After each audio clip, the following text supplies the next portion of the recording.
isang malaking problema ng mga pagtatanim dahil nung una, pag sinabing Mayo, yun ay may ulan. Ay ngayon, baliktad. May init naman. Kaya malaki ang pagkakaiba ng climate change na yan. The Philippines tops a list of countries most susceptible to hazards caused by climate change. A think tank cited by the 2019 Global Peace Index notes nearly half of the country's population live in areas highly exposed to climate hazards like drought, tropical cyclones, floods, and tsunamis. Kilala ang mga magsasaka bilang mga haligi ng ating agrikultura. Ang kanilang pawis at sakripisyo na nagbibigay buhay sa ating hapagkainan. Ngunit sa likod ng mga ngiting dulot ng ani, isang banta ang kanilang kinakaharap, ang pagbabago ng klima. Dito sa Pagbilao, Quezon, isa si Tatay Ruel sa mga magsasakang hindi sumusuko sa hamon ng panahon. Sa gitna ng pabago-bagong klima, paano nga ba niya maipagpapatuloy ang kanyang kabuhayan? Ano ang mga epekto ng pagbabago ng klima sa kanyang araw-araw na buhay bilang isang magsasaka? Ito ang kwento ni Tatay Ruel, isang magsasakang humaharap sa mga hamon ng pagbabago ng ating panahon. Ano po ang inyong pangalan? Ruel A. Jordan. Ano po ang itatawag namin sa'yo? Pwede pong, Ruel na lang. Ruel. Tatay. So, ilang taon na po si Tatay Ruel? 58 years old. Sa sa agriculture po, magkano po yung kinikita or income po? Pwede pong every year or month? So sa estimate ko doon sa per annum, ay siguro kumikita ko ng mga kalahat. Yan kasi, dahil hindi naman ako nakatapos ng pag-aaral, ay sa akin palagay, yan ang tutugon doon sa aking tutugon sa aking mga anak na diyan naman ay 10 na mga pag-aral ko yan sa masuportahan sila. Saka agriculture talagang sa aking diyan may jackpot ka dito eh. Pag kay Jimakpat, tinatanungan ninyo, nasabi kanina, paano kinikita ninyo? Sabi ko, dito sa isang harvest dito, kumikita ko dyan hanggang 350,000, nakikita ko dyan. O ay isipin mo, sa 4 na buwan, hanggang palagay na 5 buwan na yun. O hindi na imagine kung magkano kinikita. No? Dahil yan naman talaga ay hindi pare-parehas. Mayroon nga sinasabi niyong nalugi. Nung wala nalugi ako, nakatawa lang, si Mrs. payak na eh. Sabi ko, tuloy-tuloy lang. Saka pati, kaya ako nakapagpalawak na ng mga taliman, ay di sa pagtitiwala din ng mga kaibigan na may mga tindahan sa totoo lang. Hindi naman sasabihin mo, ay yaman na ni tatay, nakakapag tulong ng mga kaibigan na ay lahat ay pwede kang itong mukha mong itong nakataya. Kung sabi ka kung naman hindi nasira doon, basta babayaran mo yan. Alam mo, ang abono ko dyan, sobra-sobra. Dati noon ako nakakapagpautang pa ng abono, ay kaya ako nadala na. Dahil hindi, pagdating ng bayaran, makakapagbinta ako ng kalabaw para ibayad. Dahil ikaw ang nakapirma doon sa Ay sabi ko, hindi naman sa akin madamatay na yun. Hindi, dapat ay maunawaan din ninyo na pag nalugi, kuya, lugi, hindi ako makabayad pa dahil. Wala na akong magagawa, babayaran ko yun, susulderin mo.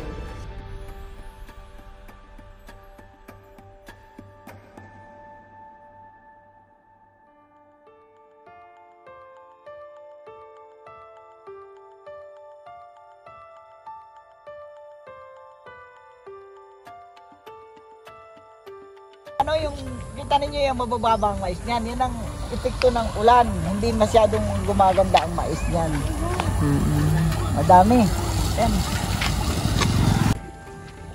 Dati ang mais niyan, ganito, lampos tao yan. Yan, yung edad na itong mais niyan, yan, nagtatasiling na, yan ay 35, nagsisimula 35 days na yan, pataas. Magkakaroon na ang kasilig niya. Ito, diya sa atin, nagbubulak-lak na. Kinakailangan huwag silang hahanginin para doon magpupuling yan doon sa puno. Dito, kinakailangan mapapatakan yung buhok ba? Ang damo pati tamo, hindi masyadong pag-illustrate, mamatay din naman. Kaya lang hindi masyadong, at maulan nga eh. Dito tayo sa gitna dadaan. Ito tawagin parangis. Yan, hindi na mamatay ng herbicide dyan ng basta-basta. Meron mamatay dito kaya lang mahal. Ilang hektarya po ito? Ito kabuang ito hanggang pa ganun. Ito yung 7 hectares ito. Mga gandong po sa kabila. Oo din, naroon yung aming bahay na yung sa kabila din dahil nasaan sila? Susunod po, kasama na po dito today. Mag-aingay lang po yung gabi. May panipod ako. Yan, pwede mo saging. Ito naman, may bakante pa rin eh. Tinatabla ko ng balibot.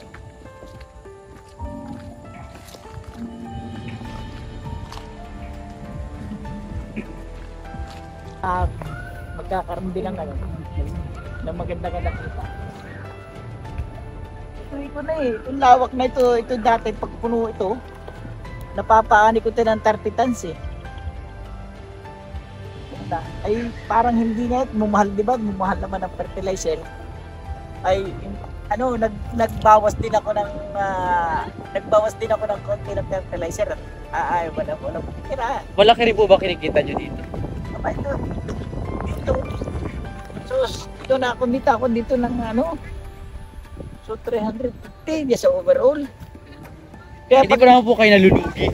Ay, nalulugi din. Depende nga Ay, depende. Yung break even. Ay, kumita ka lang ng mga 10,000 ay okay lang. Sabi na rin, Ruel, kumita kaya ta. Sabi ko, tama lang, pang Jollibee ito, may 10,000 na sinistimate ko isa sa mga 10,000. Okay lang. Ay, tumawa ka na lang pag nalugi. Ay, susunod, babawi yan. Ay, pag tumama ka ng 2 sunod, ay di dami ng pera. Baling mo eh. Ito nga dapat ang tataniman. Ngayon. Kaso nga, ay di... Ito ba? Maganda naman po yung lupa dito, hindi po natutuyo. Ay natutuyo din pagtanim. Mm. Nadaras namin ito ng natutuyo. Hindi pa na pala ang kapitulong tubigan. Kasi 7 hectares kasama yun. May 2 hektaryang tubigan. Ito pa yung may bahay na yun. Nalikod pa itong pagano'n.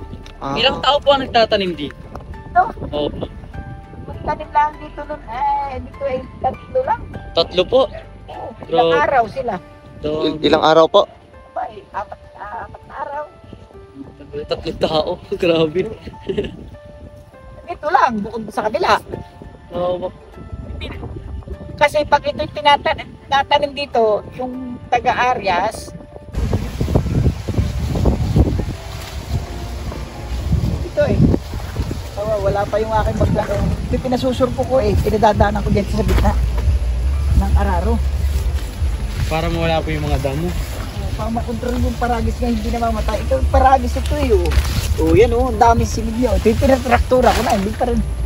Hindi basta-basta ito mamamatay. Yan ang kunay ngayon na magmamay. Dumadami yung paragis. Lalo na po ata kapag maulan? Ay pag maulan talagang hindi makontrol ang mga damo. Ito ang pangunahin kung pinagkikitaan, mais. So talagang mahalaga po sa inyo itong Ay nako. tatanim. Wala kaming kakainin araw-araw. Hindi ako makakapagpaaral sa 10 anak. Ay, 10 po ba sila? Akala ko mga 4 Masipag si tatay. Masipag po. Yan, ganyan ang panahon. Napasin niyo may amag-amag doon ah. Napasin niyo sa mais. Kanina. Yun po dahil po sa ulan. Ulan eh. Yeah.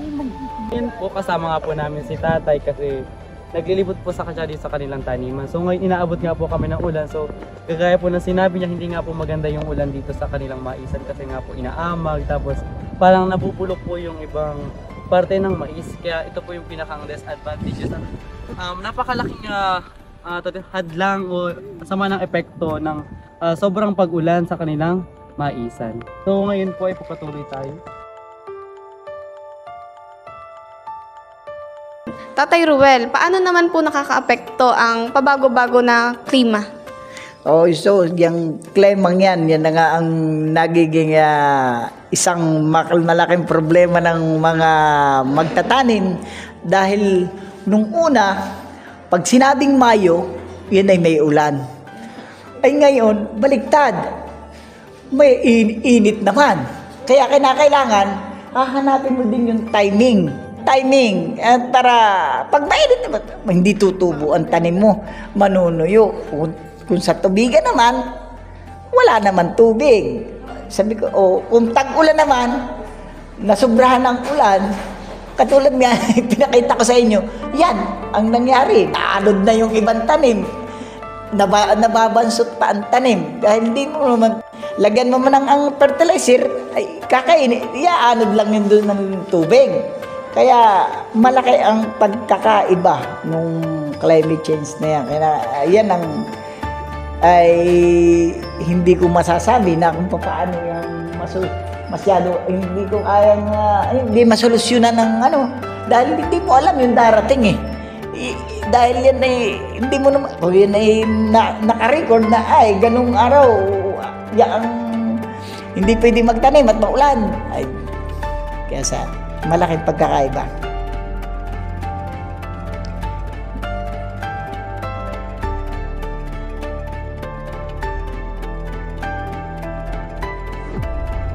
Dito sa ating bansa, ang Philippine Atmospheric, Geophysical and Astronomical Services Administration o PAGASA ay nag-uulat ng pagtaas ng temperatura at pagbabago ng mga pattern ng pag-ulan. Ang mga rehiyon na umaasa sa palay, mais at mga iba pang pananim ay lubhang apektado. Ang mga apektado ng climate change ay hindi lamang nararamdaman ng mga magsasaka dito sa Pilipinas. Sa buong mundo, ang mga komunidad na umaasa sa agrikultura ay nagdurusa. Ang resulta, ano po ang mga problema po na kinaharap niyo po sa paghahalaman? Kagaya ng pag ang panahon ay sobrang init at maulan, hindi maganda ang nagiging kalabasan ng halaman. Pag mainit, ang aming tanim nagiging kuril, gawa sa sobrang init, kailangan namin ng pandilig. Pag sobra naman ang ulan, namamatay ang aming mga halaman. Ayan, kasama po namin ngayong araw si Nanay Fe. Siya po ay isang farmer at hog raiser at ngayon po ay makakapanayam natin siya patungkol sa epekto ng pabago-bagong klima sa agrikultura. So ayan Nanay, may tanong lang po ako sa inyo. Ano po ang epekto sa inyo ng pabago-bagong klima sa mga pananim po ninyo? Ang mga magsasaka dito sa Lukban, especially dito sa Lukban, nahihirapan sila magpalaki ng halaman kasi kung ang halaman ay mahuna sa ulan, sila ay nalulusaw.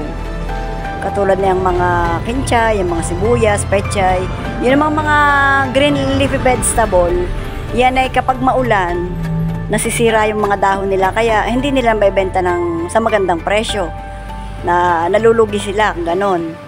Pagka naman yung halimbawa yung mga sibuyas, kinchay, ay natutunaw sila kapag ganyan maulan ang panahon. Pero pagka naman maganda kung halimbawa yung magandang panahon, mainit, ay nakakasurvive naman sila at kumikita sila ng malaki kapag ganun ang panahon. Pero sa ganitong panahon na tag-ulan, talagang napakahirap. Kaya napansin nyo, ang gulay natin ngayon sobrang mahal. Kahit yung mga lowland vegetable ay talagang mahal. Katulad ng yung ordinaryo natin mga native na halaman, yung talbos ng kamote, kangkong, napakamahal dito sa Lukban. Pag ganito pong tag-ulan? Oo. Kasi nahihirapan silang makalaki ng maganda. Ganon. Ganon lang. Ano kaya yung epekto ng pabago-bago ng klima sa inyong mga produkto? Dalang yung gulay, basta madalang yung So, tumataas daw po ang presyo ng mga bilihin dito sa bagsakan ng gulay at prutas. Tanong po namin kung may apekto po sa supply ng prutas na dumarating dito kapag pabago-bago po ang panahon, halimbawa sobrang init po or sobrang lakas naman po ng ulan. Mga ano lang, mga bagyo, mga ganon, affected ang supply kasi may ibang galing sa mga Sariaya, pagka affected sila sa bagyo, syempre hindi makakano ng prutas. Meron babago dahil unang-una, pag maulan, madalagang mamimili. Hindi sila nalabas ng bahay, malamig, kaya kahit paano nabagal ang tinda, natumal. Siyempre, pag natumal, mabagal ang bilihan, mahina ang benta, kaya mabagal din. Ibig sabihin, ang pagbibili ay hindi ganun kabilis, kaya nababa ang presyo. Sige po, maraming salamat po. So magandang hapon po. Nais ko lamang pong tanungin kung apektado po ba ang presyo ng inyong mga paninda sa nadulot po ng pagbabago ng panahon or climate change po? Oo, bago lahat dahil marami nagreklamong tao sa sobrang taas ng bilihin na gulay. Oo, kasi yan ay may pabago-bago, may pataas, may pagbaba, hindi naman ang lahat. Kaya kailangan may bago kayo. Hindi naman lagi mababa, hindi lagi mataas. Sa pagbabago ng price ng prutas ay di nagbabago din kami, pero hindi naman ganun kataas ang pag-change ng mga price ng May pagkakataon po bang nalugi kayo or parang medyo humina yung kita? Oo, sa kasi ang kalaban kasi talaga ng prutas, kahit mga gulay, as bulok, ganon. Kaya may time na nalulugi, may time din na okay lang, ganon. Sige po, maraming salamat po. Pagbaba ng produksyon ng pagkain, pagtaas ng mga presyo ng mga bilihin, at ang pagkawala ng kabuhayan. Tatay Ruel, mayroon po ba kayong mensahe sa ibang mga magsasaka o kapwa niyong farmers tungkol sa kahalagahan po ng agrikultura?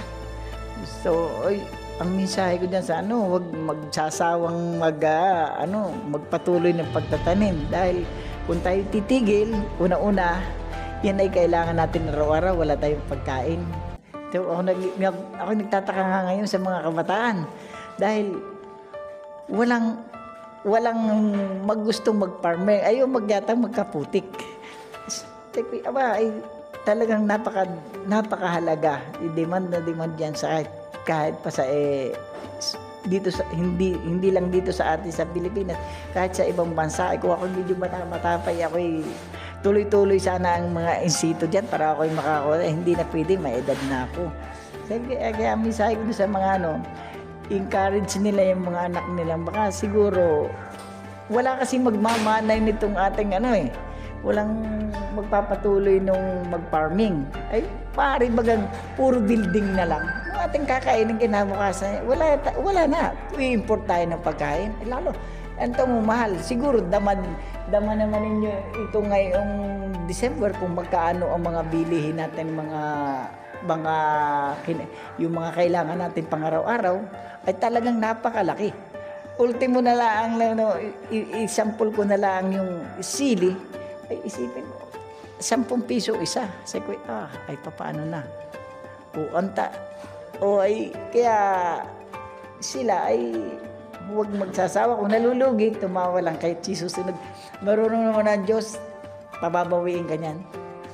Ay ako lahat ay nadarasan ko niyan, yung malugi o Sabi ko, bahala na, yung sira at presyo ng mga tao. Ay, nakatawa lang. Sabi ko, God, sa susunod naman, pabawiin mo kami. Tamo, bumawi man din, hilap, lampas pa dun sa kuta na i-stick mo, lampas pa.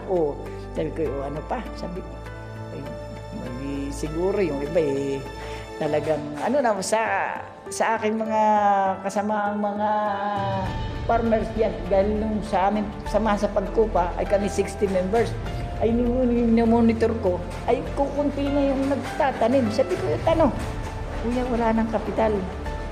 Ay, sabi ko, simula ka uli, hindi ka makakabawi. Ay, talagang ganyan ka, kuyang mag-farm yan, may para bagang sa isda na mamamalakaya ka na pag ikay walang huli ay wala kita. Basta sikapin mo yun magkakaroon ka din dyan ng makakabawi ka. Mga hari ng kapatagan ay nangangailangan na ng ating tulong. Ang pabago-bagong klima ay nagdudulot ng malaking hamon sa kanilang kabuhayan. Ngunit hindi dapat tayo sumuko. Sama-sama nating suportahan ang ating mga magsasaka. Maging bahagi nawa tayo ng ating solusyon. Maging hari ng kapatagan kasama nila.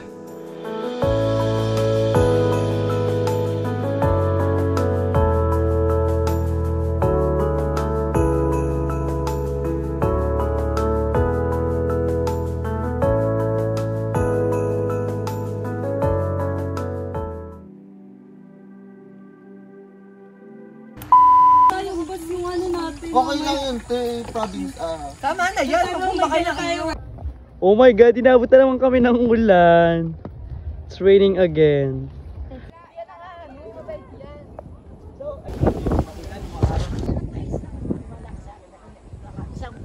Pero napaani ko yung 30 tons ito. Kunti lang naman yun. Ako nabigasin ng tao.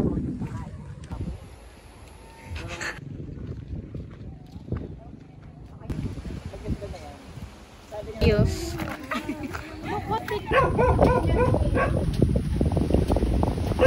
Hoy mga karabaw, alis kayo. Hindi kasi kayo marunong maglakad.